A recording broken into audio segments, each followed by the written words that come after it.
Rádio Brasil Central. Em Goiânia, 7 horas. Agora, pela Rádio Brasil Central e RBC FM 90,1, o Mundo em sua casa.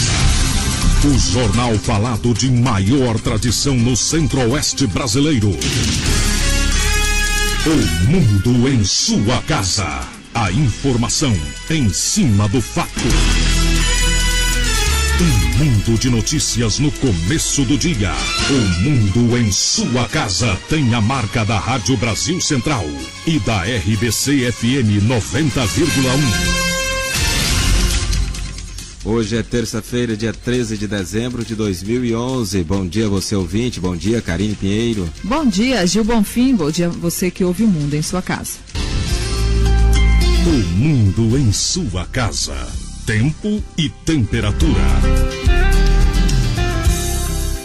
A previsão para hoje em Goiânia é de céu nublado, com períodos de encoberto, com pancadas de chuva e possíveis trovoadas isoladas. A temperatura máxima atinge os 30 graus. A umidade relativa do ar varia entre 90% e 40%. Neste momento, os termômetros marcam 22 graus em Goiânia. O Mundo em sua casa. Manchetes dos jornais brasileiros. O Globo. Crise global afeta crédito para empresas brasileiras. Folha de São Paulo. Copa deve antecipar aulas e férias em 2014. O Estado de São Paulo. Mercado considera pacto fiscal da União Europeia insuficiente. Correio Brasiliense. Brasileiros vão pagar imposto com cartão. Valor econômico. Conteúdo local aumentará para toda montadora. Estado de Minas. Outdoors irregulares voltam a poluir Belo Horizonte. Jornal do Comércio de Pernambuco. Comprar carro está mais difícil. 0 hora. Crescimento gaúcho supera a média do país graças ao agronegócio. Brasil Econômico. Governo insiste em PIB de 5% em 2012, mas mercado desconfia. O Popular começa a tramitar hoje na Assembleia Legislativa projeto que concede piso a professor e altera plano de carreira. Diário da Manhã. Balanço da mudança. Hora de crescer. 7:03. O Mundo em sua casa. A política em Goiás. O governador Marconi Perillo participa logo mais às 8h30 de missa em comemoração ao dia de Santa Luzia, na cidade de Lusiânia. Já em Goiânia, às 14h, o governador preside o lançamento do programa do Sistema Brasileiro de Tecnologia, Rede Goiana de Extensão Tecnológica, no auditório Mauro Borges, do Palácio Pedro Ludovico Teixeira. E faltando apenas 18 dias para concluir seu primeiro ano de retorno ao governo, Marconi Perillo fez um balanço de sua administração. O governador falou sobre a situação que encontrou o estado em janeiro e o que tem feito para Goiás entrar na rota de crescimento. Foram necessários 11 meses para que o governo de Goiás conseguisse equilibrar as contas, já que o déficit deixado pelo governo anterior somava 2 bilhões e 700 milhões de reais. O balanço foi feito pelo governador Marconi Perillo durante reunião com todos os 70 secretários e presidentes de agências do estado. O ajuste fiscal certamente foi a meta mais perseguida neste ano. O rigor nos gastos públicos, ações de incremento de receita e economia em todas as áreas do governo, do telefone aos materiais de consumo, possibilitaram a obtenção da remissão do Ministério da Fazenda pelo não cumprimento do ajuste fiscal relativo a 2010. Das 6 metas combinadas com a Secretaria do Tesouro Nacional, apenas 2 foram cumpridas no último ano do governo passado. Esse perdão, essa remissão, nós conseguimos graças à atuação do secretário Simão, significou uma economia de 41 milhões relativa à multa que Goiás sofreria. E Goiás voltou com isso também a ter acesso a operações de crédito, se habilitou a um relacionamento normal e respeitoso com todos os organismos nacionais e internacionais. Na ocasião, Marconi Perillo comemorou a solução para o caso Celg. O exemplo da Celg demonstrou a importância da convergência das forças políticas. Juntos, sem dar lugar a picuinhas, vamos fazer muito mais por Goiás. Nosso governo é republicano, respeita todas as forças políticas. Não discriminamos municípios. O governador disse ainda que, graças ao trabalho de toda a sua equipe, o Produto Interno Bruto de Goiás já começa a se destacar frente aos demais estados brasileiros. Conseguimos um recorde histórico, mais de 1.000 novas empresas estão se instalando em Goiás. Vão gerar mais de 100 mil empregos diretos e indiretos a curto, médio e longo prazos. Conseguimos atingir, por fim, os 10 bilhões que tínhamos previsto para final de dezembro, já no mês de outubro. Foram 10 bilhões de investimentos em 10 meses, 1 bilhão a cada mês. Eu creio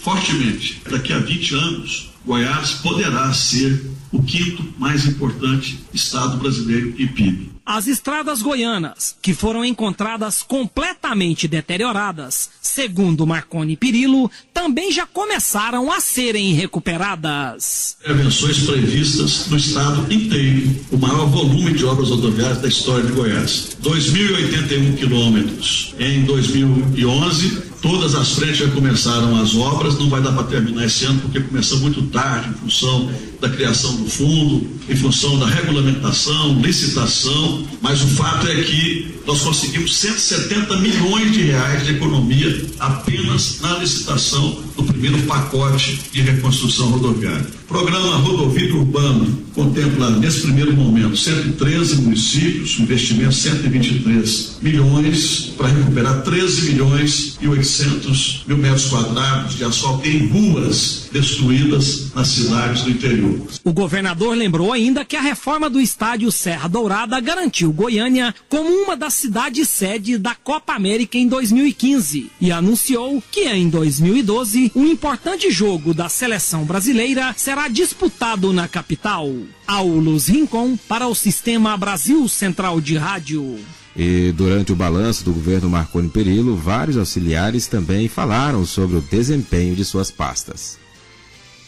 A reunião aconteceu no Palácio das Esmeraldas com a presença de toda a imprensa, secretários de Estado, presidentes de agências, autarquias, empresas públicas e ocupantes de cargo de primeiro escalão. O objetivo era fazer um balanço do primeiro ano do terceiro mandato do governador Marconi Perillo e ainda traçar perspectivas para os próximos anos. De acordo com o secretário da Fazenda, Simão Cirineu, ao contrário do que muitos pensavam, 2011 não foi um ano perdido. Teve um ano de recuperação total, porque não é fácil você eliminar um déficit de quase R$1 bilhão desse ano, que nós estamos quase conseguindo, né? Não é fácil você resolver um problema como a Celg, que nós estamos quase conseguindo, e se nós conseguirmos isso, nós teremos resolvido os problemas deste ano. Ano que vem, nós vamos nos preocupar com os problemas do ano que vem. Para Giuseppe Vec, secretário de Gestão e Planejamento, um dos maiores avanços de 2011 foi no atendimento ao cidadão. Apesar de ter grandes problemas, eu acho que a administração do 2011, as relações com os servidores, os compromissos, os trabalhos que foram feitos para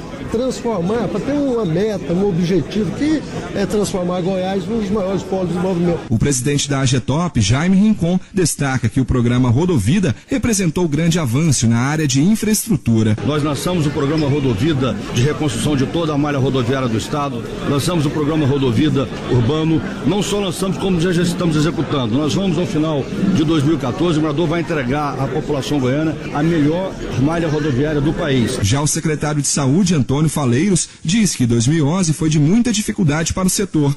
Ele acredita em melhoras para o ano que vem, com a contratação de novos leitos de UTI, administração dos hospitais públicos por meio de organizações sociais e construção do Hospital da Mulher e Hugo da região noroeste. Nós vamos receber agora o consórcio que ganhou a feitura do projeto arquitetônico. Quem faz esse projeto depois apresenta a nós e nós então fazemos a licitação para saber quem tem disposição de participar fazendo não só a construção do hospital, mas depois, durante tantos anos, receberá pelo pagamento do funcionamento hospitalar. Acredito que em 2012 nós daremos início já à construção dos dois hospitais, o Hugo 2 e o Hospital da Mulher, lá onde funciona hoje o materno infantil. O balanço completo pode ser acessado pelo site www.goias.gov.br. Paulo Henrique Santos para o Sistema Brasil Central de Rádio.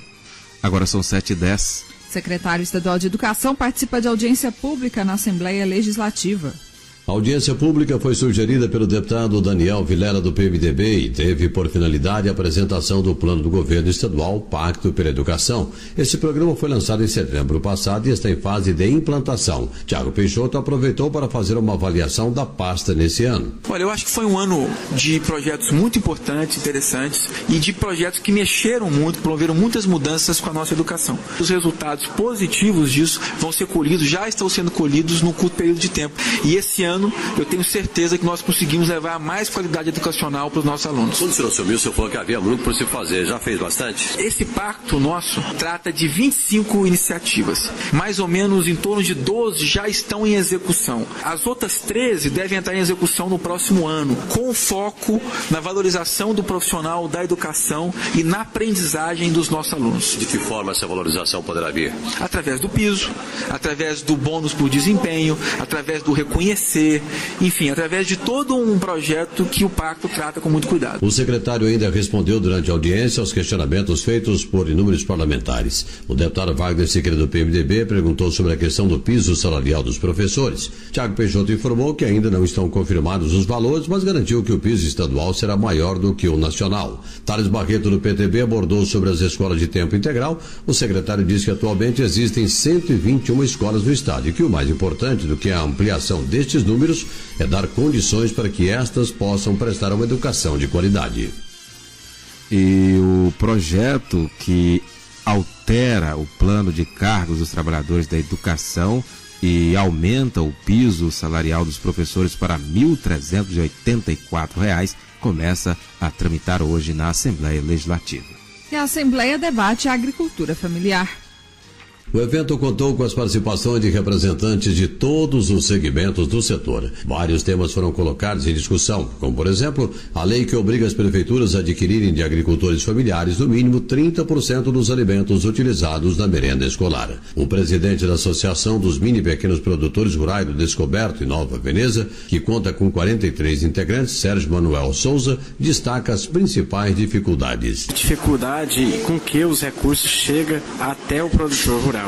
Porque tem muita burocracia, muita exigência. Hoje, com o retorno da Emater, eu acredito que está retomando essa parte de extensão, de apoio, porque hoje não é só levar o recurso ao produtor rural, tem que dar acompanhamento a que o recurso seja aplicado de maneira correta. Uma das participantes foi a deputada Flávia Moraes do PDT. Para ela, com incentivo ao agricultor familiar, é possível de segurar o homem no campo. A intenção é hoje nós criarmos um fórum permanente, um grupo de trabalho permanente para que a gente possa, em todo o estado de Goiás, onde existe a agricultura familiar, possa ajudar na organização desse segmento. Você acredita que através da agricultura familiar é possível de segurar o homem no campo, ou talvez até fazer o caminho inverso, de que aqueles que foram para a cidade retornem? Hoje já existe, por parte do governo federal, uma política forte de assentamento rural, e as famílias pegam pequenas propriedades e dali elas precisam produzir e ter como escoar essa produção. Outro participante foi o presidente da Frente Parlamentar para a Agricultura Familiar da Câmara Federal, o deputado Assis do Couto, do PT do Paraná. Ele destaca a força da agricultura familiar hoje. 4.300.000 famílias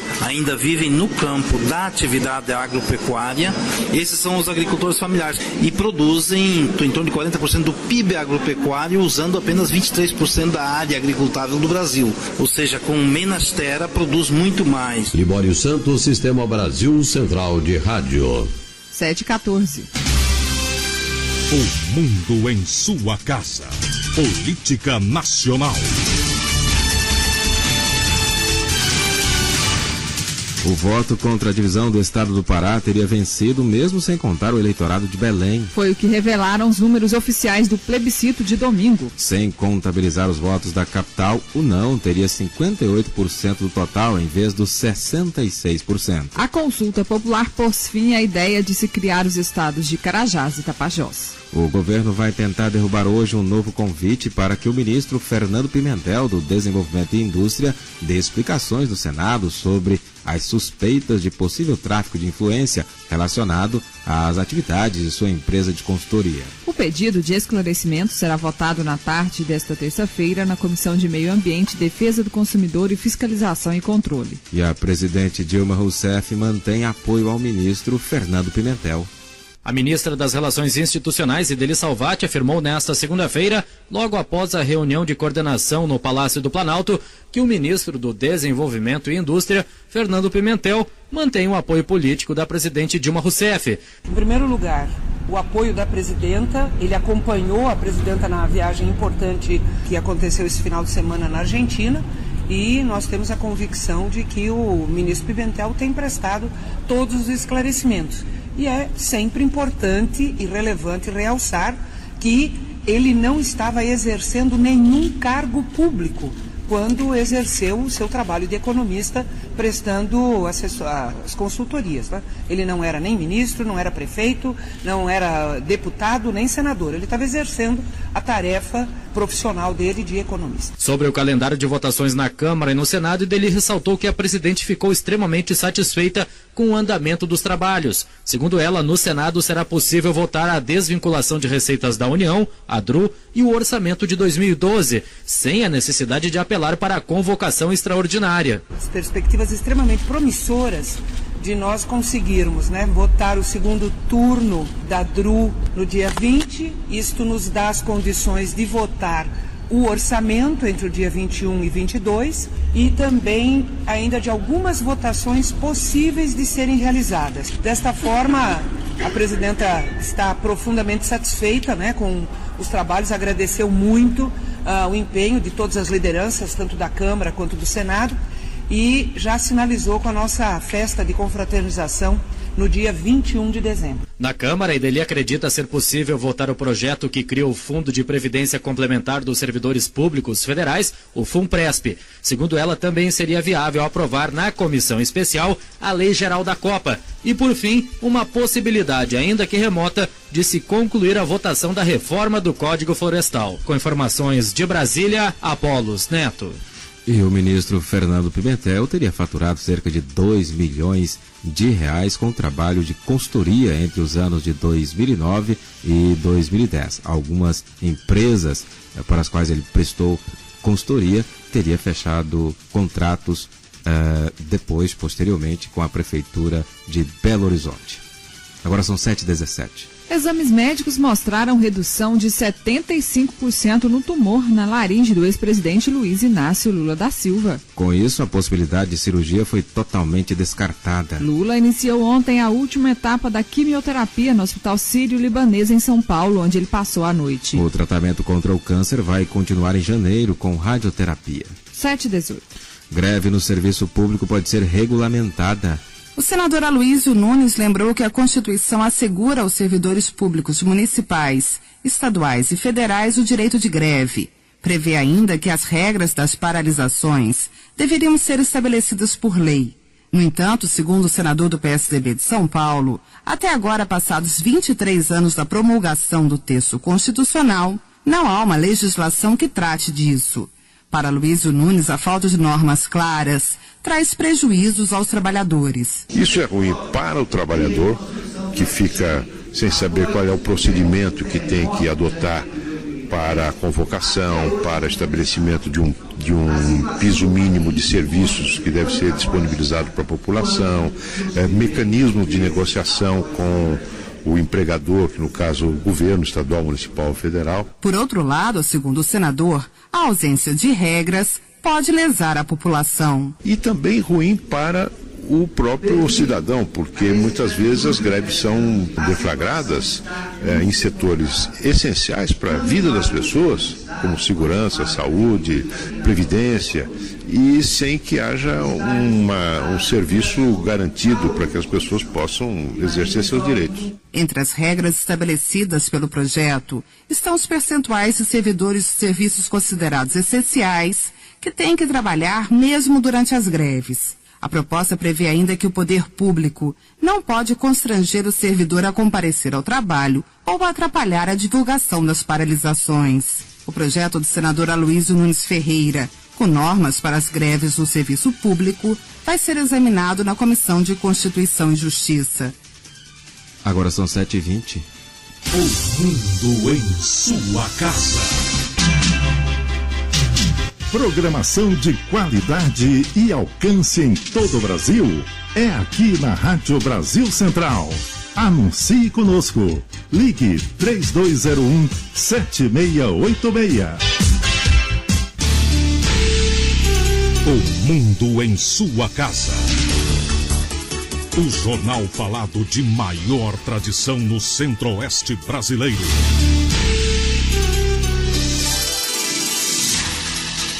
Há exatos 10 anos, a cidade de Goiás recebia da Unesco o título de Patrimônio Histórico-Cultural da Humanidade. O título transformou a rotina dos vilaboenses que lutam para preservar esse patrimônio. Ao completar 10 anos de que recebeu o título de Patrimônio Cultural da Humanidade, a cidade de Goiás luta para manter vivas sua memória, história e cultura. O trabalho de preservação é permanente. Afinal, a luta pela conquista do título concedido pela Unesco em 13 de dezembro de 2001 foi árdua, conforme explica Dona Antolinda Borges, a tia Tó, antiga moradora da cidade. Digo como Cora, não são frações de ano que vale, são lutas de anos que estão aí presentes. E essa luta, nós temos muito orgulho em participar dela. Nós participamos dessa campanha que foi árdua, que foi feita em 3 meses para termos o grande título de Patrimônio da Humanidade. A preocupação em preservar envolve 3 aspectos: os patrimônios artístico e imaterial, além do meio ambiente. A diretora do Museu Casa de Cora Coralina, Marlene Velasco, diz que o vilaboense mudou sua mentalidade nesses 10 anos e tem consciência da necessidade da preservação. Eu acho que o nosso compromisso é maior em preservar esse patrimônio que não é só nosso, mas que é da humanidade. O vilaboense hoje tem consciência dessa importância, a importância desse título, e a prova disso é que os empreendimentos, os proprietários estão cada vez mais se qualificando, melhorando os estabelecimentos para receber o turista, não só os turistas brasileiros, goianos, mas principalmente os turistas estrangeiros, que eles visitam muito os lugares que são patrimônio mundial. A cidade de Goiás, com um acervo de 800 monumentos históricos, está entre os 18 locais no Brasil tombados pela Unesco.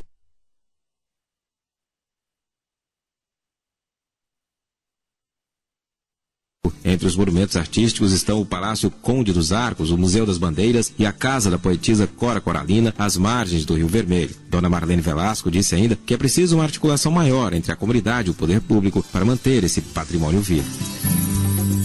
Gil Bonfim, para o Sistema Brasil Central de Rádio.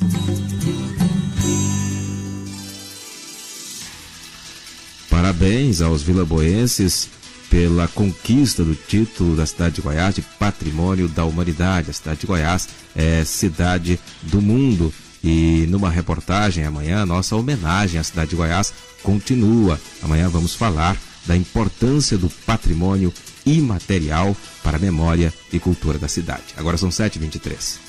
Uma rebelião no presídio de Minaçu, na região norte do estado, mobilizou ontem policiais militares, funcionários e a Promotoria de Justiça da comarca local. A rebelião teria sido iniciada por alguns presos do regime fechado na manhã desta segunda-feira. Armados com barras de ferros e chuchos, os presos fizeram 3 reféns, atearam fogo nos colchões e quebraram diversos objetos nas celas. A revolta teria sido motivada pela superlotação e má qualidade da alimentação. Os presos pediram ainda que alguns detentos acusados de estupro fossem transferidos para outras alas. Eles também querem que as visitas passem de quinta-feira para domingo, além da troca do diretor do presídio e a transferência de 16 deles para suas cidades de origem. O promotor de justiça da comarca de Minaçu, Rodrigo Correia Batista, esteve no local negociando com os rebelados. O promotor disse que vai analisar individualmente cada processo e, se possível, atender a reivindicação de transferência de alguns deles. Segundo o supervisor de segurança do presídio, Jefferson de Lima da Rocha,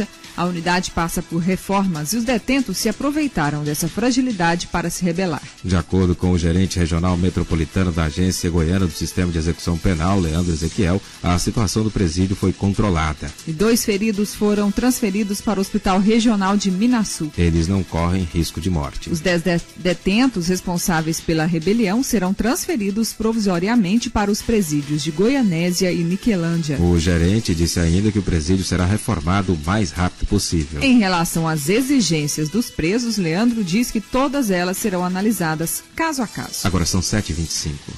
Policiais militares do Grupamento Aéreo da Polícia Militar e do Batalhão de Choque fizeram cerco aos suspeitos que tentaram arrombar o caixa eletrônico da Prefeitura de Aparecida de Goiânia, na madrugada de ontem. A polícia abordou os suspeitos na zona rural de Itaberaí. Durante a operação, houve resistência e troca de tiros. 2 suspeitos foram atingidos e encaminhados para o hospital da cidade de Goiás. Eles não resistiram aos ferimentos e morreram. Durante a operação foram apreendidos um revólver calibre 38, uma pistola calibre 9mm, um veículo Fiat Punto e R$40 mil em dinheiro. Segundo a PM, há informações de que esta quadrilha veio do Mato Grosso.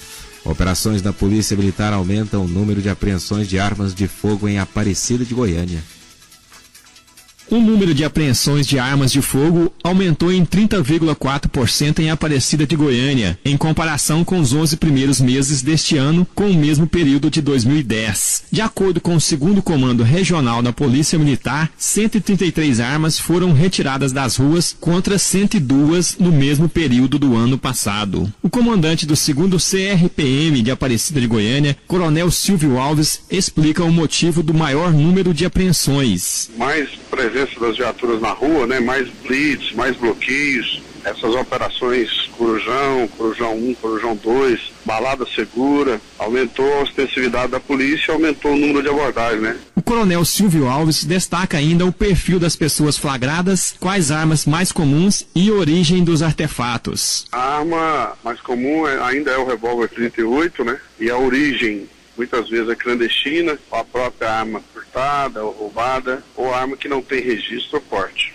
Quanto aos homicídios registrados em Aparecida, 75% são com armas de fogo, segundo o coronel Silvio Alves. Wilton Vieira, para o Sistema Brasil Central de Rádio. Agora são 7h27. Policiais da Rotam prendem genro e sogra acusados de tráfico de drogas e porte ilegal de armas. O homem é suspeito de ter participado do assalto em que um capitão da PM reagiu e baleou o assaltante.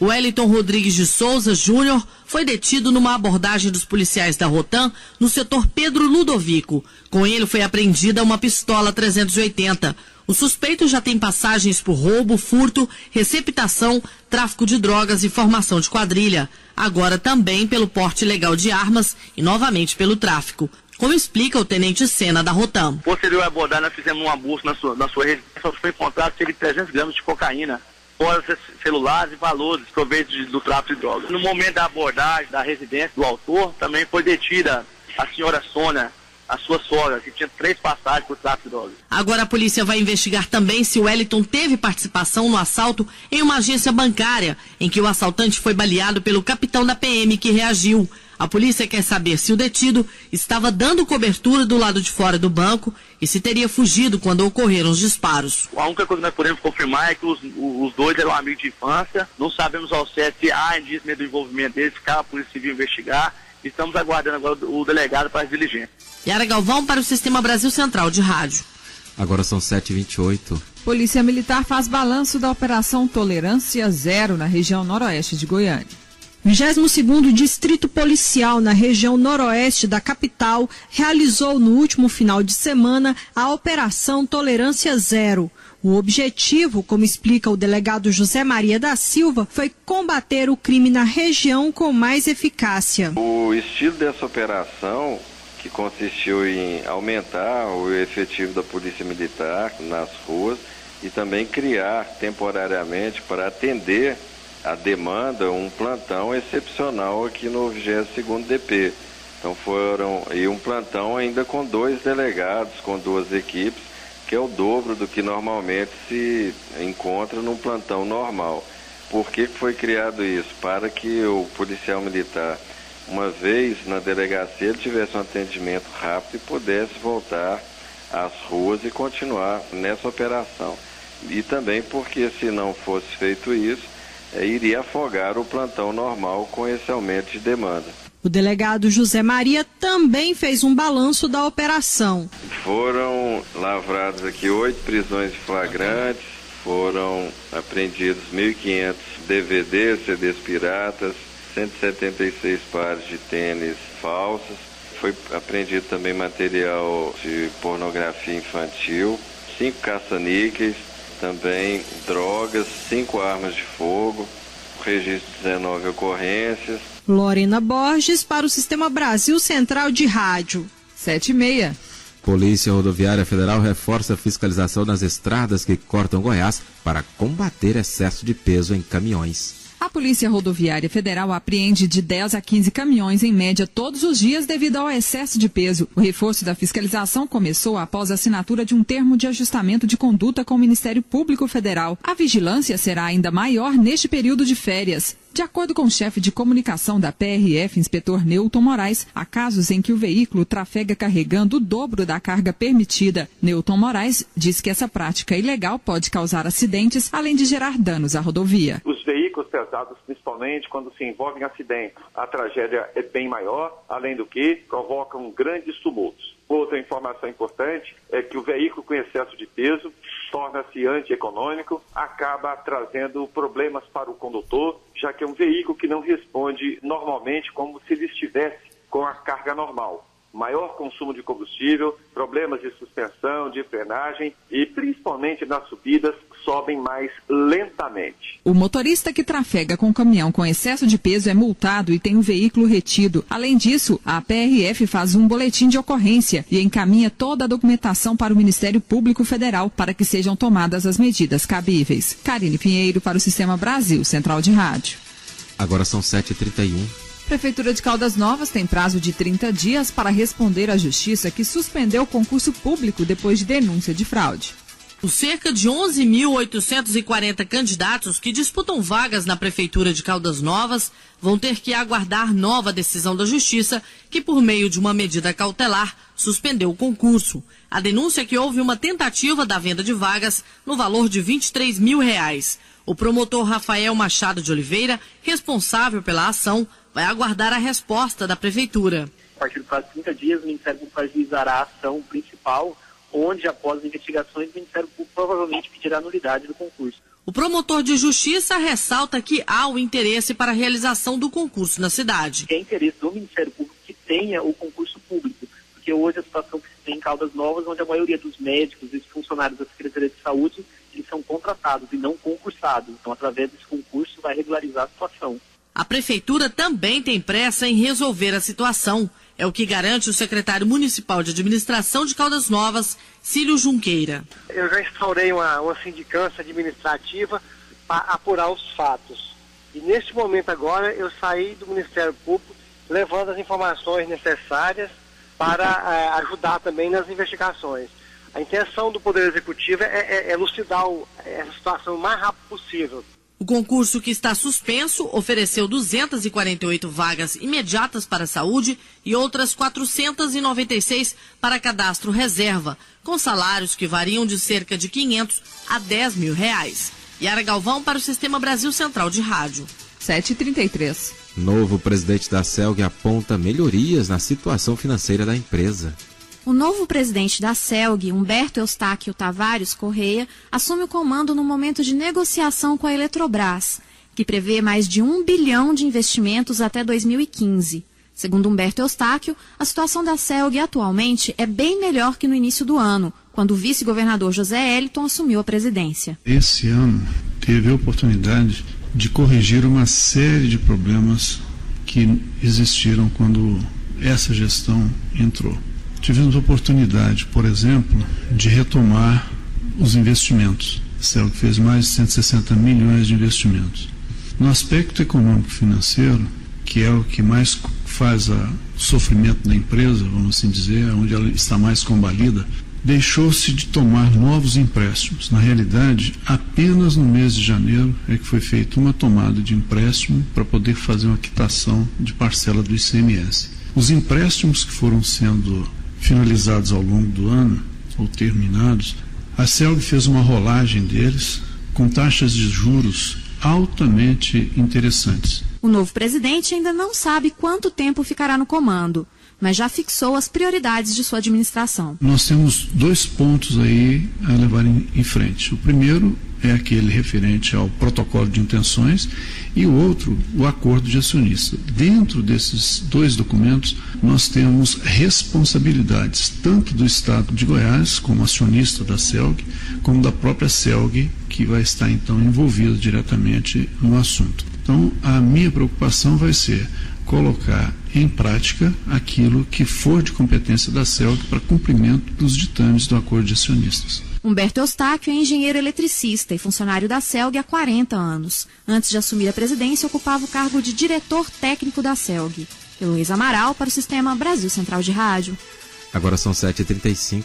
Teleconsulta de Goiânia inaugura nova central de atendimento. O teleagendamento de consultas nas unidades básicas de saúde da rede municipal é gerenciado através de parceria da Prefeitura de Goiânia com o Instituto de Desenvolvimento Tecnológico e Humano, o IDTEC. Após 5 anos de atividade, a Central de Atendimento ao Cidadão inaugura sua sede própria na Avenida B, Setor Oeste, logo mais às 10 horas. O secretário municipal de saúde, Elias Hassi, explica que com o novo espaço, a central terá condições de acompanhar todas as vagas disponíveis no sistema em tempo real. Vai permitir um atendimento mais ágil, um atendimento mais cuidadoso. Além disso, a gente agrega essa nova sede aos serviços que a gente chama de sala de situação, que é o acompanhamento em tempo real de uma série de atividades da Secretaria, dentre elas o agendamento das consultas, mas além disso, o acompanhamento das vagas em terapia intensiva, o acompanhamento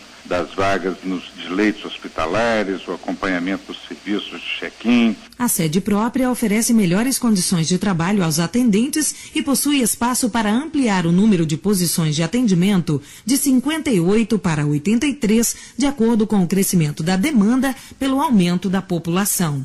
Segundo Elias Hassi, a transição do sistema para a nova central não vai comprometer o funcionamento do teleconsulta hoje. É possível que a gente tenha algumas poucas horas de interrupção, mas isso será feito em horários de baixíssimo movimento, né? Então, o usuário sequer vai sentir essa transição como uma paralisação de serviço. Para o usuário isso não chegará, né? Nós estaremos sacrificando alguns tempos internos para que o usuário não sinta mudança. O serviço de teleconsulta da Secretaria Municipal de Saúde foi implantado em agosto de 2006. Em média, são agendadas cerca de 2.000 consultas por dia, através do 0800 646 1560. Márcia Alves para o Sistema Brasil Central de Rádio. Em Goiânia são 7h37. Ministério Público aciona a Prefeitura e construtoras que atuam nas imediações do Parque Flamboyant.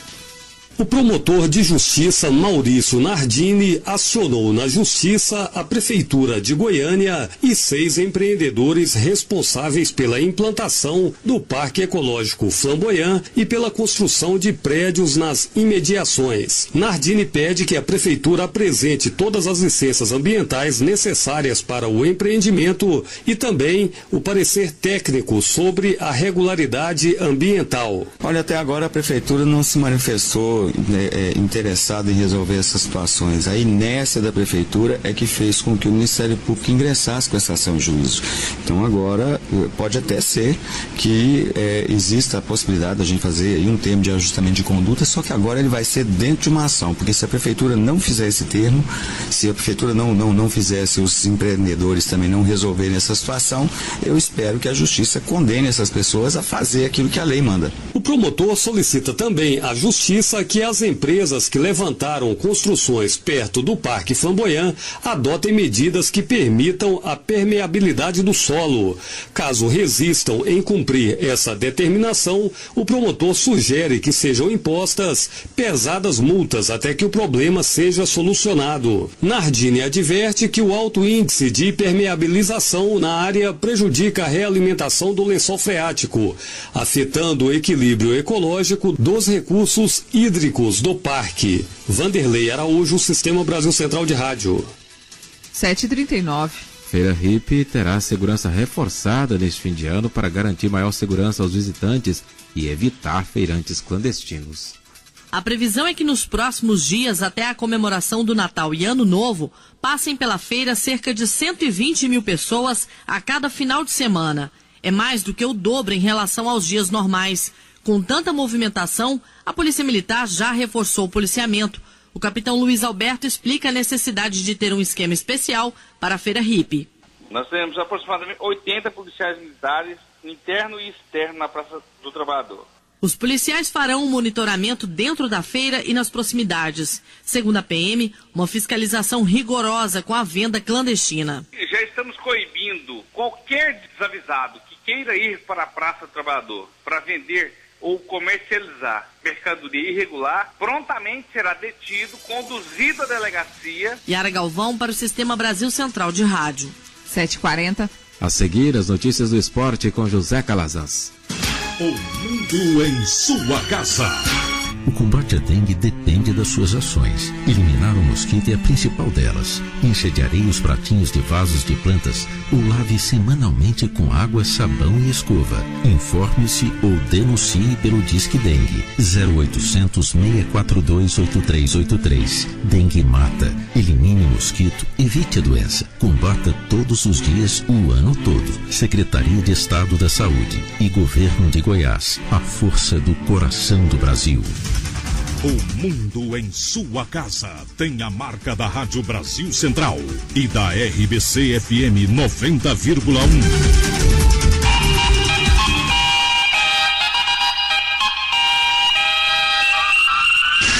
O mundo em sua casa. Esporte. O ano letivo de 2014 será modificado por causa da Copa do Mundo, que começa no dia 12 de junho daquele ano. Com isso, as férias de meio ano deverão ser antecipadas para que alunos de colégios públicos e privados estejam liberados durante a competição. A proposta vai ser apresentada hoje à Comissão Especial da Câmara para discutir a Lei Geral da Copa. Pelo texto, o semestre escolar deve começar em 20 de janeiro e acabar até 10 de junho, e as aulas retornariam dia 21 de julho. A mudança do ano letivo ainda será discutida no Ministério da Educação e nos estados. 7h41, Atlético quer definir logo os valores da transmissão de seus jogos no Brasileiro do ano que vem. A diretoria do Atlético espera para essa semana assinar o contrato com a Globo em relação aos direitos de transmissões para o Campeonato Brasileiro 2012. A primeira conversa já houve e a proposta inicial foi de 24 milhões de reais para a temporada de 2012, sendo que o Atlético ainda pegaria uma luva no valor de 5 milhões de reais ainda este ano. É o acordo entre a TV Globo e a diretoria atleticana, comandada pelo presidente Valdivino José de Oliveira. O Atlético começaria a receber cerca de 24 milhões de reais a partir do mês de março de 2012, em 10 parcelas de pouco mais de 2 milhões de reais. É o valor e o orçamento que o Atlético terá para o Campeonato Brasileiro de 2012. A diretoria também deve anunciar ainda essa semana a contratação do volante Derlei, jogador que disputou a Série B do Campeonato Brasileiro com a camisa do Náutico. O jogador pertence ao Internacional, mas o Atlético já está praticamente acertando tudo para ter esse jogador. Eric Maravilha, para o Sistema Brasil Central de Rádio. 7h43. A briga entre o meia Paulo Henrique Gans e o Santos continua intensa a poucas horas da estreia do time no Mundial de Clubes no Japão. A diretoria santista, que contesta a venda dos 10% dos direitos do jogador ao Grupo DIS, fala em endurecer o caso e levá-lo à justiça após o término do torneio. O presidente do Santos, Luiz Álvaro de Oliveira, ficou furioso com a situação e acha que o jogador deveria ter avisado que tomaria tal atitude. Internacional manda 2 jogadores para reforçar o meio-campo do Goiás. A diretoria do Goiás segue se movimentando em busca de reforços para a temporada 2012. Por enquanto, o oficial só o goleiro Edson, mas o Goiás está muito próximo de fechar com o volante de 21 anos, Juliano Pacheco, do Internacional, e outro jogador que também é meio-campista, Wilson Matias. Este já teve várias oportunidades no time principal do Inter. Esses 2 jogadores podem aparecer no Goiás caso se concretize a negociação com o lateral direito Douglas, que tem contrato com o time esmeraldino até maio do ano que vem, mas o Inter pediu para que o jogador fosse para o time do Sul logo no início do ano, em janeiro. Então, esta negociação envolve a questão dos 2 jogadores do Internacional defenderem o Goiás por empréstimo de 1 ano. Caso o Inter aceite, aí o Goiás libera o lateral direito Douglas antecipadamente para o time do Rio Grande do Sul. Em relação às eleições, por enquanto tudo muito parado. No próximo dia 20 acontece a eleição presidencial no Goiás para a presidência executiva. A situação ainda não formalizou qual será seu candidato e a oposição busca pelo menos 50 assinaturas para poder registrar sua chapa. O candidato da oposição, Flávio Ramos, até o momento só conseguiu 15 assinaturas. Paulo Massad para o Sistema Brasil Central de Rádio. 7h45. O torneio Apertura 2011 do Campeonato Argentino terminou nesta segunda-feira com festa da torcida do Godoy Cruz. Ao bater o Atlético Rafaela por 2-0 fora de casa, garantiu pelo critério de produtividade do ano, clausura mais apertura, classificação para a Copa Libertadores da América do ano que vem. Com os 3 pontos obtidos, a equipe de Mendoza chegou aos 58 pontos no agregado e terminou a disputa à frente de Independente e Racing, seus concorrentes diretos. Vila Nova promete anunciar amanhã seu maior reforço para a próxima temporada. A diretoria do Vila Nova segue em busca de reforços visando a temporada 2012. O diretor de futebol do Vila Nova, Jair Rabelo, já informa desde a semana passada que para quarta-feira está marcada a apresentação de uma contratação bombástica, o que ele, Jair Rabelo, considera que será a principal contratação do futebol goiano na temporada 2012. Os dirigentes do Vila fazem mistério, escondem a nova contratação, mas nós do Scred de Ouro já temos a informação. O jogador que será apresentado pelo Vila Nova na próxima quarta-feira é o goleiro Júlio César, que estava na Ponte Preta, jogou praticamente todos os jogos da Série B do Campeonato Brasileiro nesta temporada 2011. Vale ressaltar que a Ponte Preta subiu para a Série A do Campeonato Brasileiro. Foi uma das 4 equipes que garantiu o acesso na elite do futebol brasileiro do ano que vem. O goleiro Júlio César tem 34 anos e, dentre os seus feitos na carreira, ele foi campeão da Copa do Brasil pelo Santo André. Paulo Massad para o Sistema Brasil Central de Rádio. A Confederação Brasileira de Voleibol já tem data definida para o início do pré-olímpico sul-americano feminino. Será entre 11 e 13 de maio em São Carlos, no interior de São Paulo. A seleção brasileira vai tentar sua vaga para a Olimpíada de Londres em 2012, após ter fracassado na Copa do Mundo do Japão. Às 7h47 do esporte é o que há. Obrigado, José Calazans. O mundo em sua casa. A informação em cima do fato.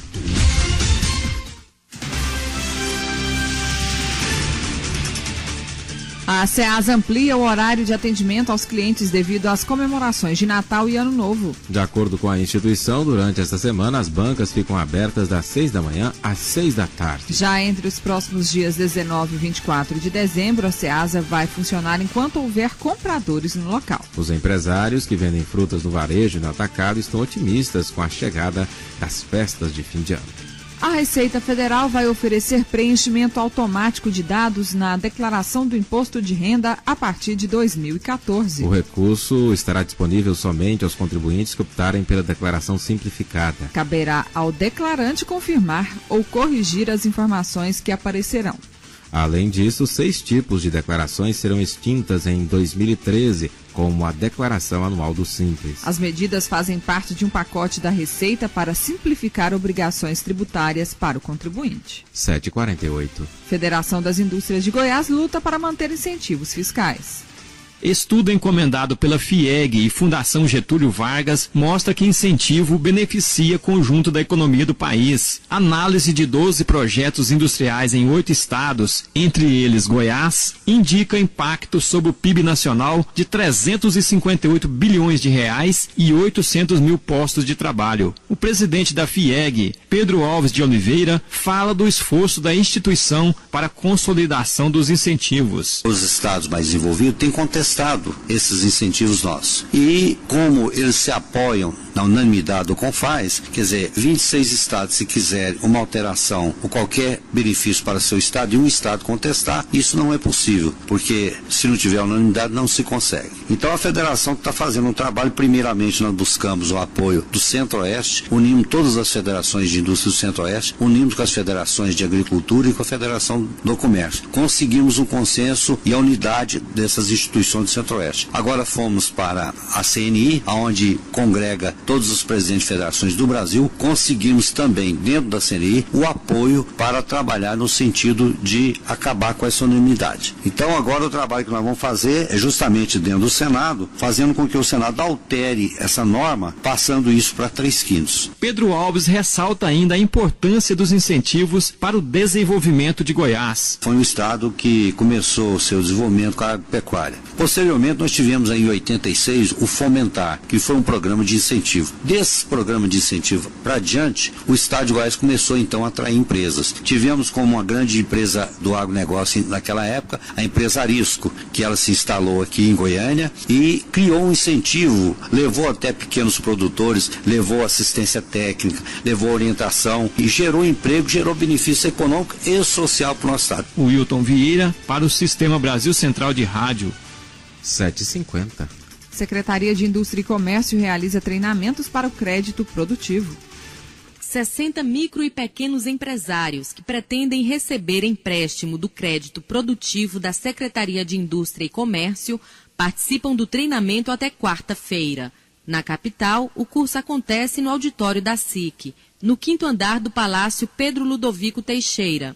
Em Planaltina, a atividade é realizada no auditório do Corpo de Bombeiros. O superintendente da SIC, Tiago Peixoto, enumera alguns temas do curso. Todos os módulos do curso são noções básicas para que a pessoa possa também despertar o interesse de estar buscando as informações mais completas. Então, noções básicas de marketing, como divulgar melhor o seu produto, como divulgar melhor o seu serviço. A parte financeira, como gerir essa parte financeira, como documentar todas as entradas e todas as saídas, pagar as contas em dia. A parte de atendimento ao cliente mostra como é feito o atendimento ao cliente, como atender melhor o seu cliente. Os participantes são candidatos a empréstimo no valor de R$ 2.000 a R$ 16.000, com prazo de carência de 3 meses a 21 meses para amortização, totalizando 24 meses. Tiago Peixoto enumera a importância do treinamento para os empresários. O profissional, o empresário que é capacitado e que recebe essa informação de que gerir o seu dinheiro da melhor forma possível, aplicar o seu dinheiro na sua própria empresa, mostra para ele a necessidade de geração de empregos, de pessoas para poder melhorar o trabalho, melhorar o serviço, expandir os negócios da empresa, é a melhor coisa que o empresário possa procurar. Porque hoje em dia a capacitação ela é muito deixada de lado. Então, as grandes financeiras, os grandes bancos, eles têm o crédito, né, para o empresário, mas não ensina ele a como gerir esse crédito que ele toma. Patrícia Almeida para o Sistema Brasil Central de Rádio. 7h52. Idosos podem solicitar complemento do FGTS.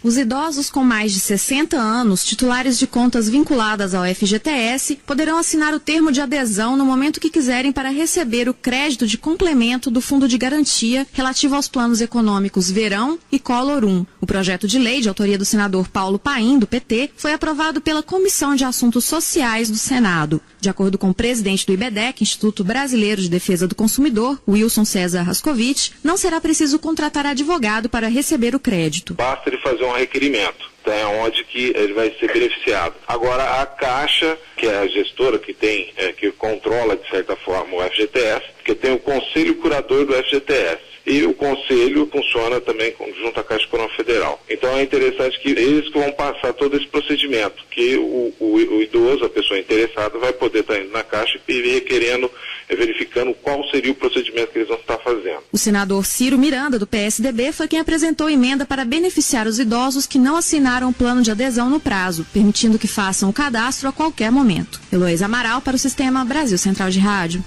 7h54. Inmetro apreende produtos natalinos e brinquedos em lojas de Goiânia.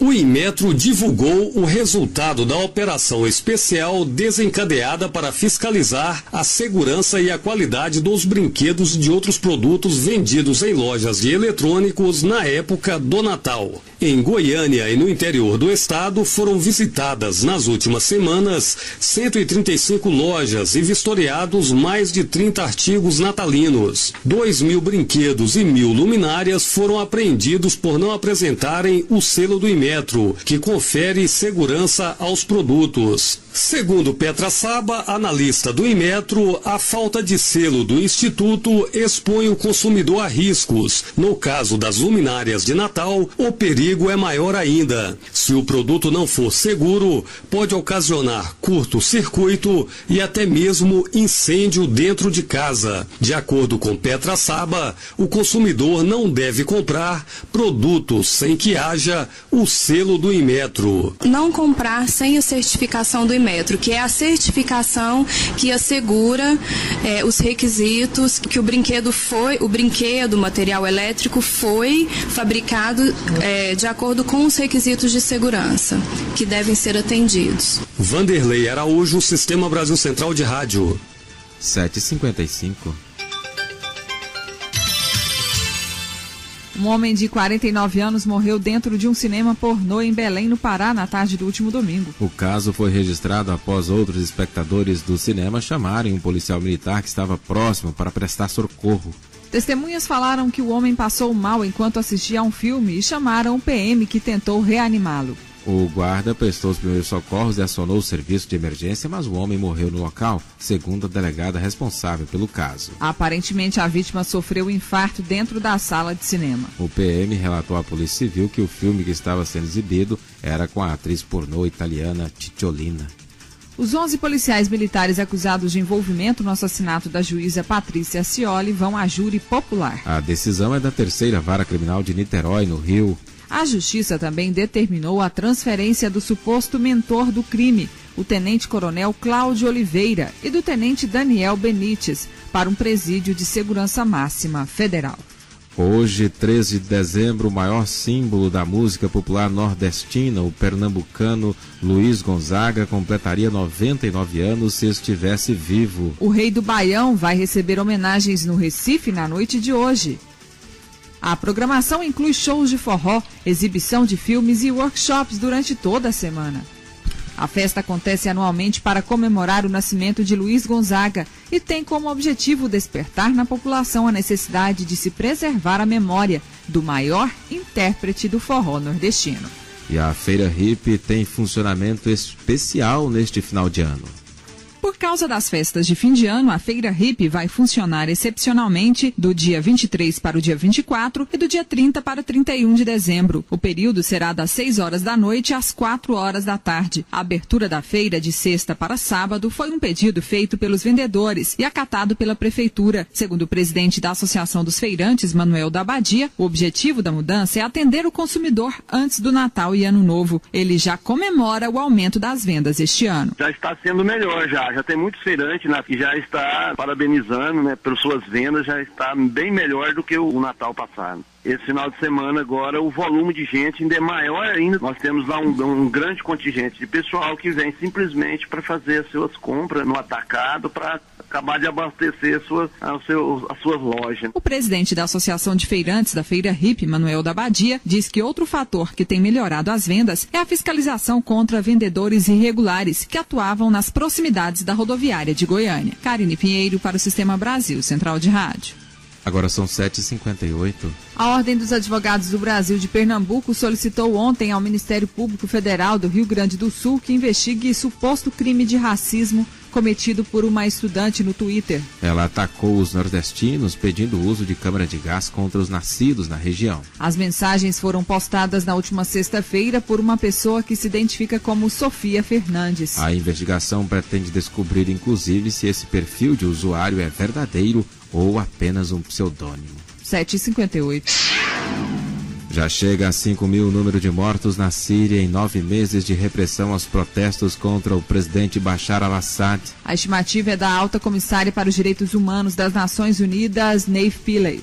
Calcula-se que mais de 14.000 pessoas tenham sido detidas e que 12.400 tenham fugido para países vizinhos. O presidente dos Estados Unidos, Barack Obama, anunciou ontem o fim oficial da guerra do Iraque após se reunir com o premier iraquiano Nouri al-Malik na Casa Branca. A retirada total das tropas acontecerá até o fim deste mês. Obama advertiu para que outros países não interfiram no Iraque após a saída de soldados americanos. Os países membros do Tribunal Penal Internacional elegeram por unanimidade ontem uma mulher, Fatou Bensouda, da Gâmbia, como promotora da principal Corte Mundial sobre Genocídios e Crimes de Guerra. Ela vai suceder no próximo ano Luiz Moreno Ocampo. A nova promotora disse estar particularmente orgulhosa do seu respaldo que obteve nos países africanos. E ela prometeu exercer seu cargo de forma imparcial, representando todos os estados-parte. Agora são 8 horas em Goiânia e termina mais uma edição de O Mundo em Sua Casa,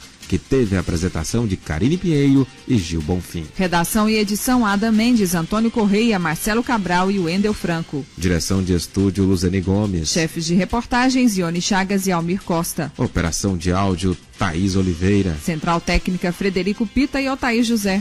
Gerência do Sistema de Rádio, Suede Barbosa. Direção de Tele e Rádio Difusão, Abadia Lima. Presidente da AGECOM, José Luiz Bittencourt. A produção é do Sistema de Jornalismo das Rádios Brasil Central AM e RBC 90,1. O Mundo em Sua Casa volta amanhã às 7 da manhã. Obrigado pela sua atenção e até lá. Bom dia, Karine. Bom dia, até amanhã. Este foi, pela Rádio Brasil Central e RBC FM 90,1, O Mundo em Sua Casa. O jornal falado de maior tradição no Centro-Oeste brasileiro.